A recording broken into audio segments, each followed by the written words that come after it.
इसमें लिखा है सरल कीजिए।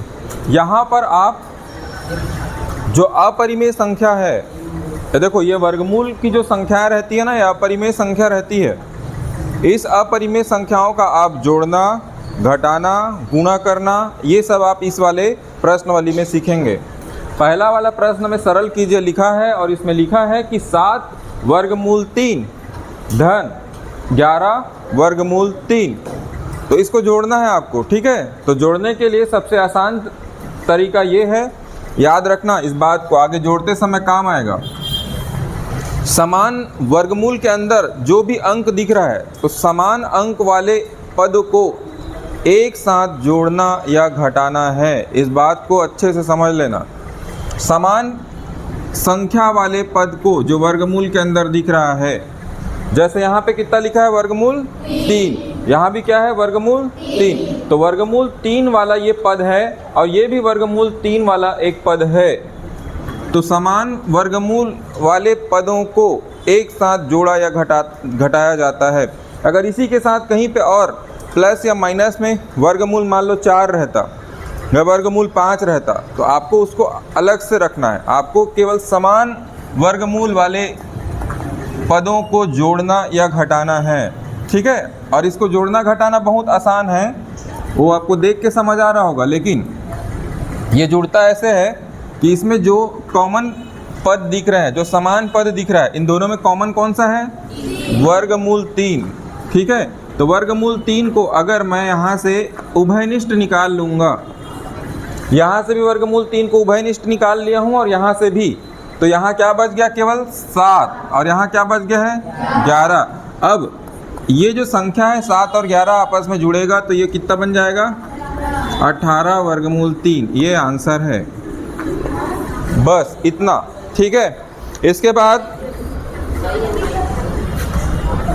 क्या माइनस, इसके बाद दूसरा नंबर का जो प्रश्न लिखा है, इस प्रश्न में लिखा है कि 5 वर्गमूल 7 ऋण 2 वर्गमूल 7, ये भी 2 लाइन का आंसर है।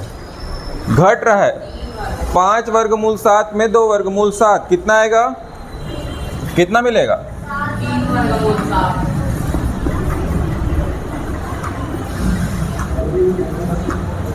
इन दोनों पदों में से वर्गमूल 7 को मैंने कॉमन ले लिया है। कॉमन लेना समझते हो ना, उभयनिष्ठ निकालना।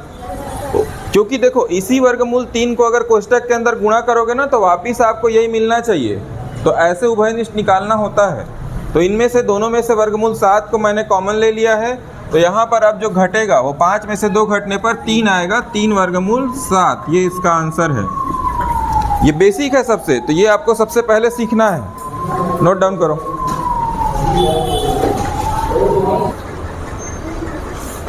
देखो, प्रश्न में 2 अलग अलग पद हैं, ये वाला और वो वाला। क्या बोला है, इन दोनों को जोड़िए। सामान्य आप अंकों को जब जोड़ते थे तो मैं बोल देता था कि 5 में चलो 3 को जोड़ो, तो आप 5 धन 3 बराबर क्या करते थे, 8। वो सामान्य संख्या है, लेकिन ये अपरिमेय संख्या है, वर्गमूल वाला। कुछ नहीं करना है आपको, इसके अंदर जो वर्गमूल वाले पद दिख रहे हैं, ये वर्गमूल 2 है और ये वर्गमूल 5 है, तो ऐसी वर्गमूल 2 और 5 वाले पद इसमें भी है, ये वर्गमूल 2 और ये वर्गमूल 5। तो सबसे पहला स्टेप ये रहेगा, आपको समान वर्गमूल वाले पद को एक साथ रखना है। तो वर्गमूल 2 यहाँ पे है, तो ये हो गया 2 वर्गमूल 2। अब ये वर्गमूल 2 वाला पद है ना, तो आगे कहीं पर जहाँ वर्गमूल 2 वाला पद है उसको इसी के साथ रखना है। तो ये देखो, ये है आगे वर्गमूल 2 वाला पद, और चिन्हों को ध्यान रखना है, इसके सामने में धन का चिन्ह है तो धन का चिन्ह लगा रहा हूँ। 5 वर्गमूल 2, ये हो गया एक साथ। किसको किसको एक साथ रखा मैं, वर्गमूल 2 वाले पद को एक साथ। अब इसमें दूसरा कौन सा वर्गमूल है, 5। तो देखो यहाँ पे इसके सामने में जो चिन्ह है उसी को इसके सामने रख रहा हूँ, ये धन का चिन्ह था सामने।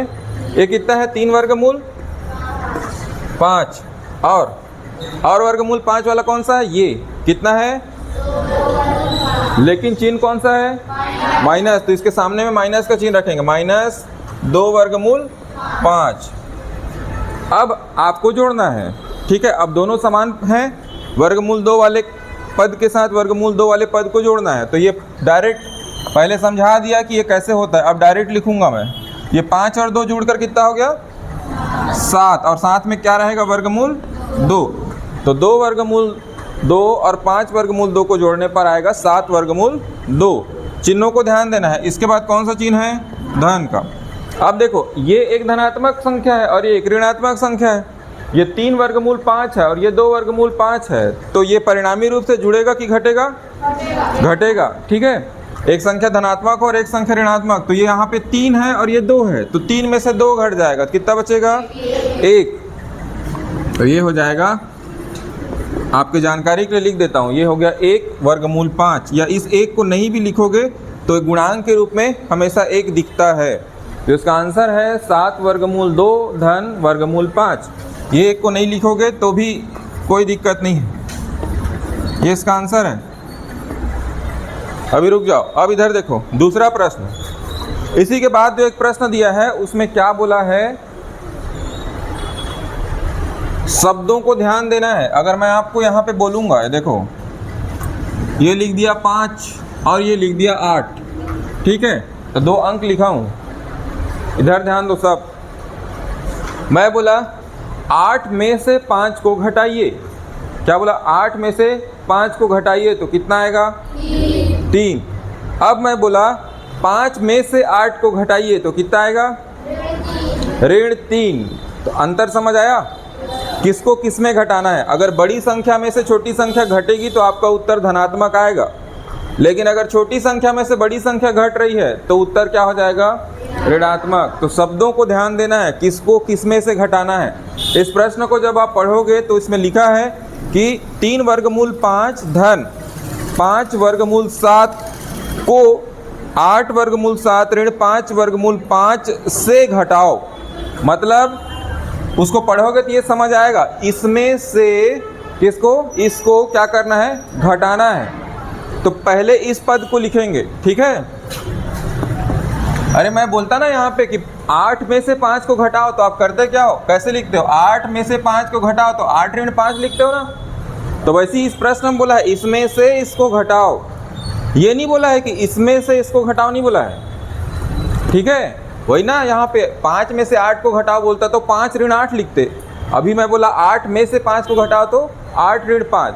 तो देखो इसमें से घटाना है इसको, तो पहले उसको लिखेंगे 8 वर्गमूल 7 ऋण 5 वर्गमूल 5। ये देखो लिखा है प्रश्न में, इसमें से उसको घटाओ। तो अब यहाँ पे ऋण का चिन्ह, घटाओ बोला है मतलब ऋण का चिन्ह। अब वहाँ पे उसको कोष्टक में 3 वर्गमूल 5 धन 5 वर्गमूल 7। अब मेरी एक बात ध्यान दो, हमेशा जब भी लिखोगे तो ये कोष्टक का उपयोग करना, क्योंकि चिन्हों का अंदर गुणा होता है कोष्टक में, तो आपका आंसर बदल जाता है। इसलिए एकदम डायरेक्ट नहीं लिखना है, मैं जैसे लिख रहा हूँ वैसे ही लिखना है और सीखने का प्रयास करना है, तो गलती कम होगा। अब सबसे पहला काम है, चूंकि यहाँ पे क्या था, धन था, तो मैं क्या किया था, डायरेक्ट इसमें जोड़ दिया था। अभी यहाँ पे ऋण का चिन्ह है, तो सबसे पहले इस ऋण चिन्ह का गुणा अंदर करेंगे उस कोष्टक के अंदर। अब ये आएगा 8 वर्गमूल 7 ऋण 5 वर्गमूल 5। अब इस ऋण का गुणा होगा अंदर, ये धन है, कुछ नहीं है मतलब क्या है, धन। तो ये ऋण और धन का गुणा होने पे क्या मिलेगा, ऋण।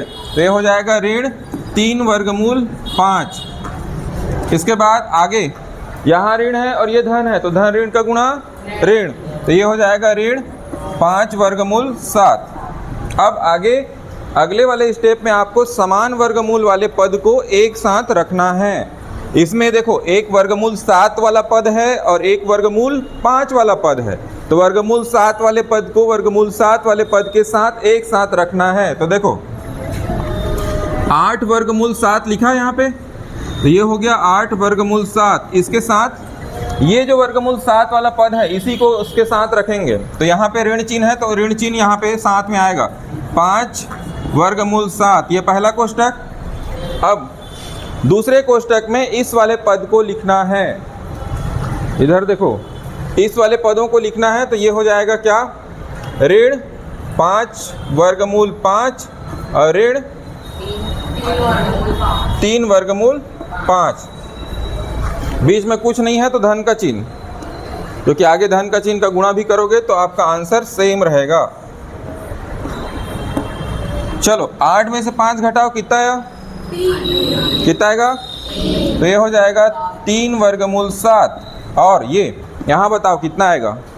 ये है ऋण का 5 और ये है ऋण का 3, तो ऋण 5 और ऋण 3 मिलकर कितना बनेगा? 8 नहीं, ऋण 8। कितना बनेगा? जिस संख्या का संख्यात्मक मान बड़ा होता है चिन्ह उसी का लगता है। यहाँ 5 में ऋण का चिन्ह है और 5 अपने आप में 3 से बड़ा है, तो ये जुड़ेगा, लेकिन जुड़ने के बाद चिन्ह ऋण का लगेगा, तो ये आ जाएगा ऋण 8 वर्गमूल 5। ये है आंसर। धन, ऋण और धन चिन्हों को आपस में याद रखना है।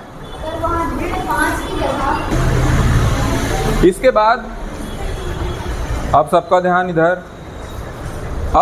अभी आपने जोड़ना और घटाना सीखा है उन संख्याओं का, अब आप गुणा करेंगे। ठीक, तो गुणा करने के लिए सबसे पहले 2 कोष्ठक में 2 पद दिए हुए हैं, सीधा सीधा आपको स्टार्ट करना है पहले वाले से। यहाँ से सबसे पहला अंक कौन सा दिख रहा है? 2। तो इसी को लिखना है यहाँ पे 2।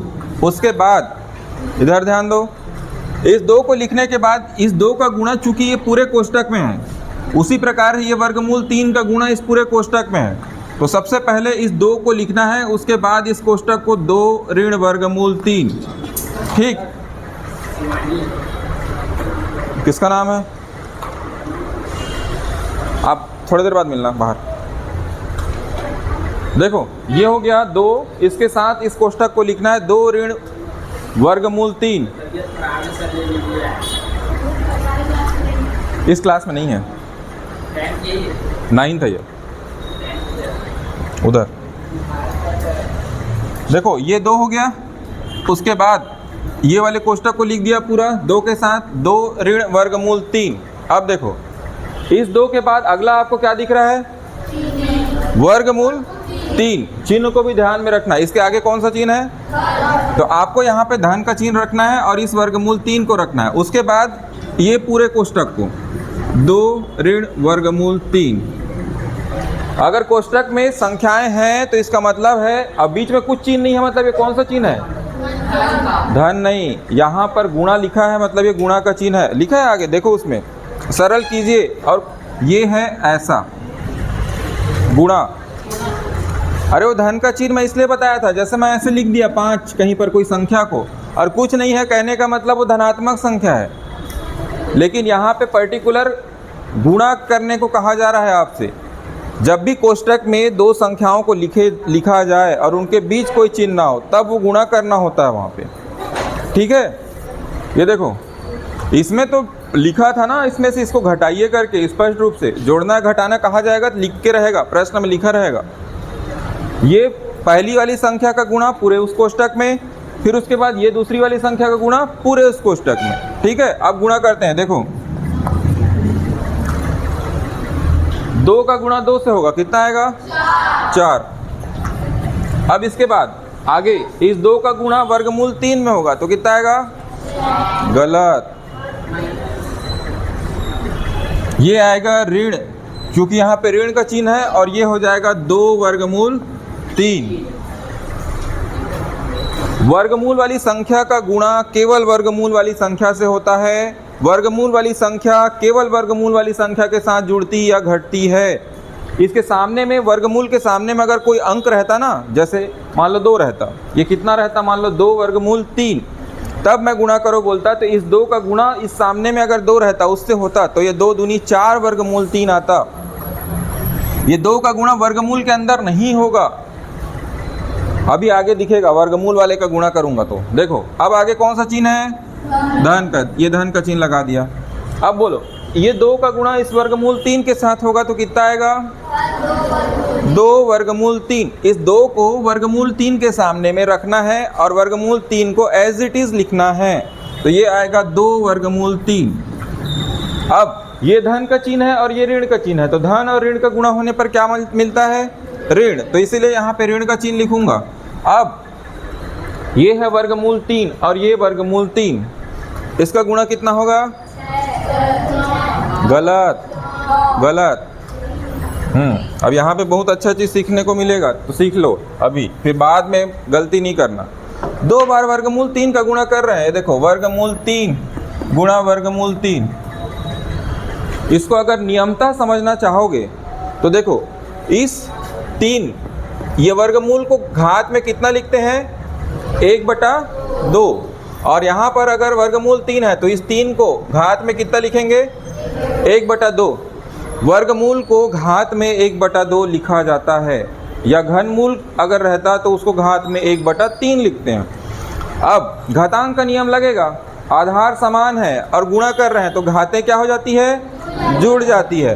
तो ये देखो 3 की घात में ये 1/2 धन 1/2, घात आपस में जुड़ गया है क्योंकि आधार समान है। तो ये 1/2 और 1/2 को जोड़ोगे कितना आएगा,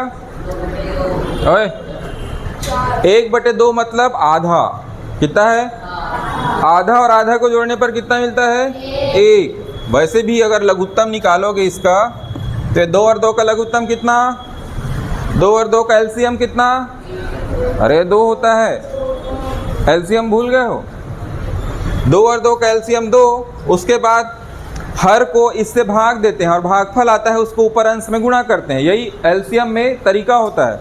तो 2 से 2 को भाग देंगे तो एक बार में भाग जाएगा, भागफल को ऊपर गुणा करेंगे तो 1 एकम 1।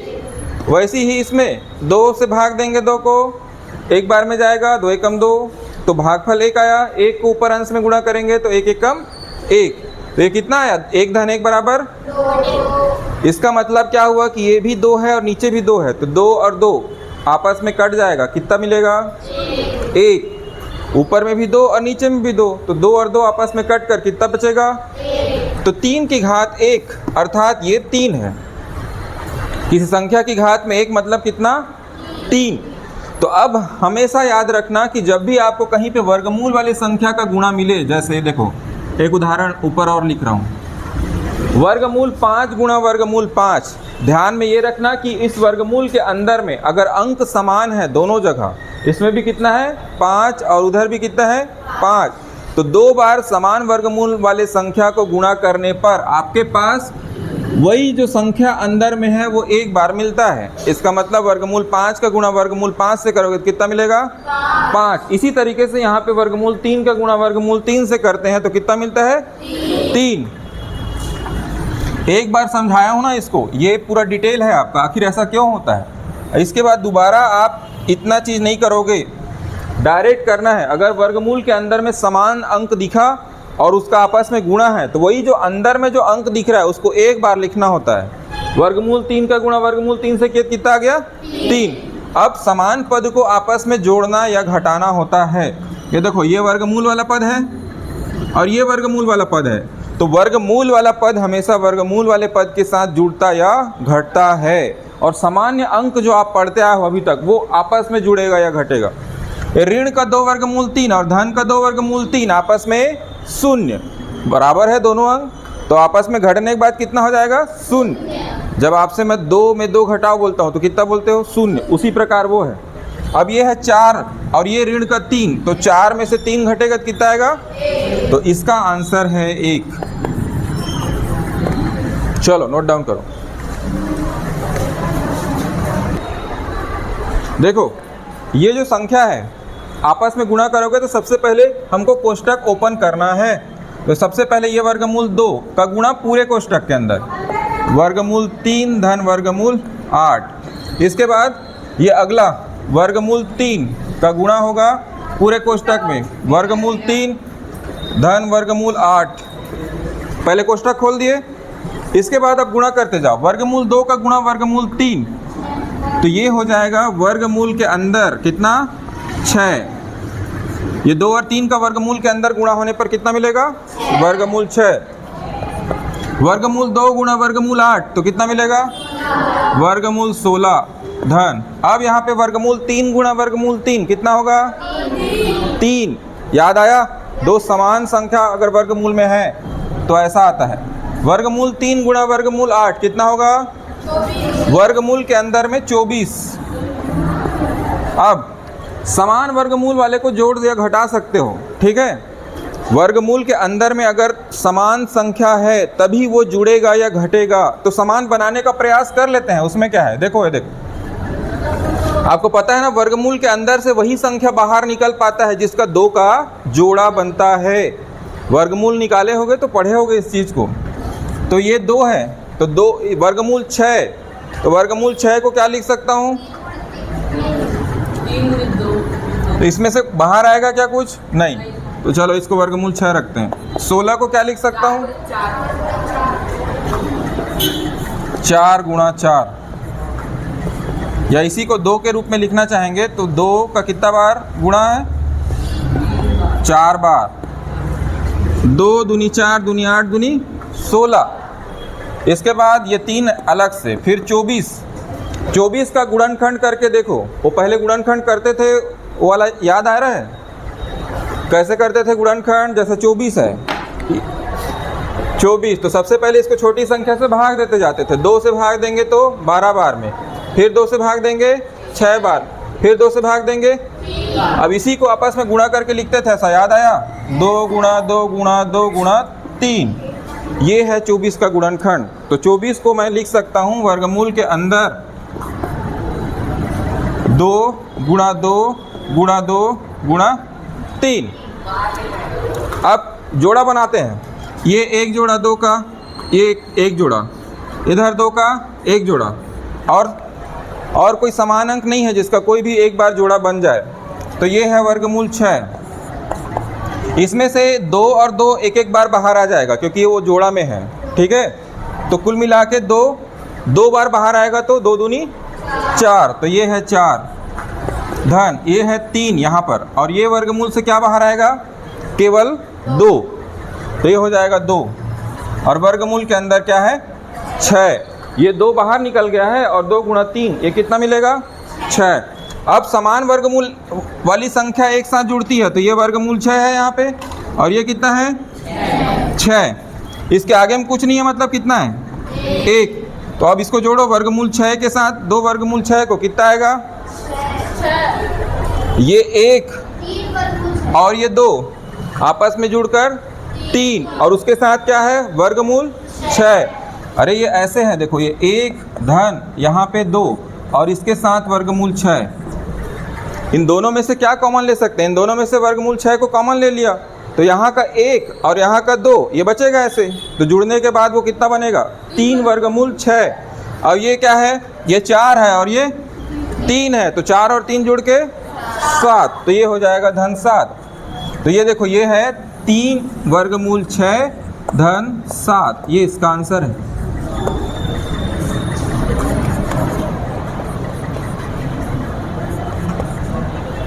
चलो नोट डाउन करो।